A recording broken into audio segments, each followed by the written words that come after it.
Takbir dulu. Allahu Akbar. Takbir dulu. Gak usah ketawa. Ulangi.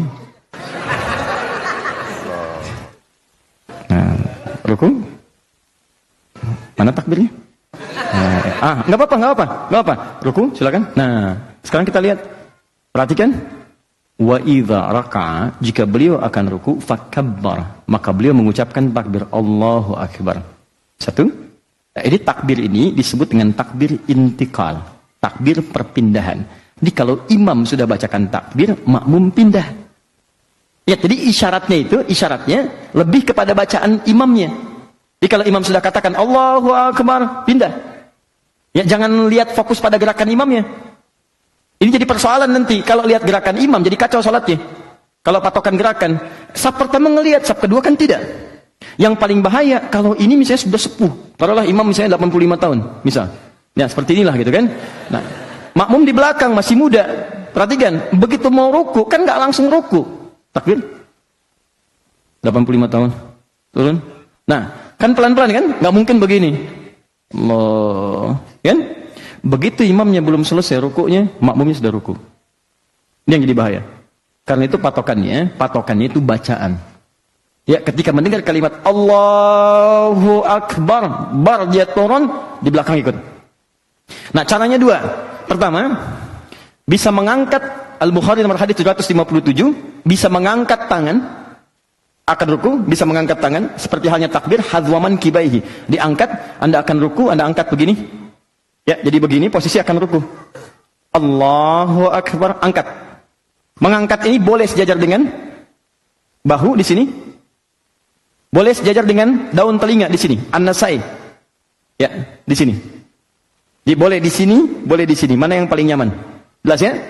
Disilahkan Anda bisa mengangkat tangan, Allahu Akbar, atau tangan tidak diangkat pun tidak ada masalah. Yang penting takbirnya keluar kalimatnya. Jelas ya? Tapi yang paling umum, riwayat-riwayat yang paling banyak itu dengan mengangkat tangan. Ya, sehingga para ulama lebih kemudian memprioritaskan mengangkat tangan dibandingkan yang mursal, irsal begini. Jelas ya? Baik. Allahu Akbar, ruku. Anda ke sini, Mas. Nah. Pelan-pelan kita mulai dari punggung sampai dengan kepala. 789 masih di Al-Bukhari sama dengan hadis Muslim nomor hadis 411 ditambahkan dengan keterangan sahabat Ali bin Abi Thalib. Perhatikan baik-baik.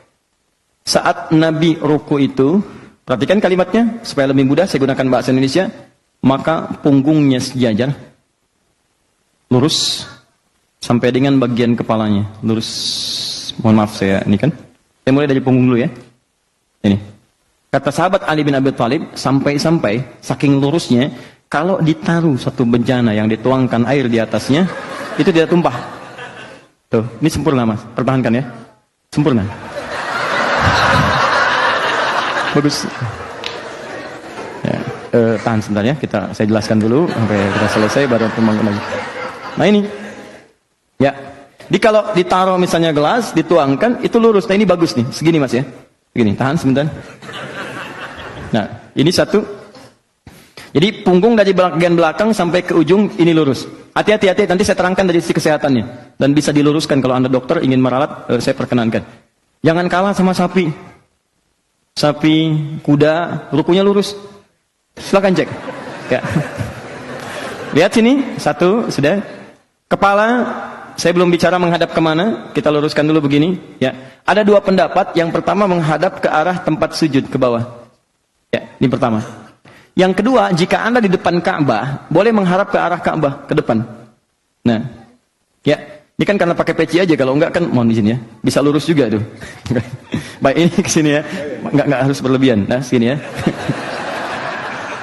Mohon izin, maaf. Semoga Allah muliakan antum. Jelas ya?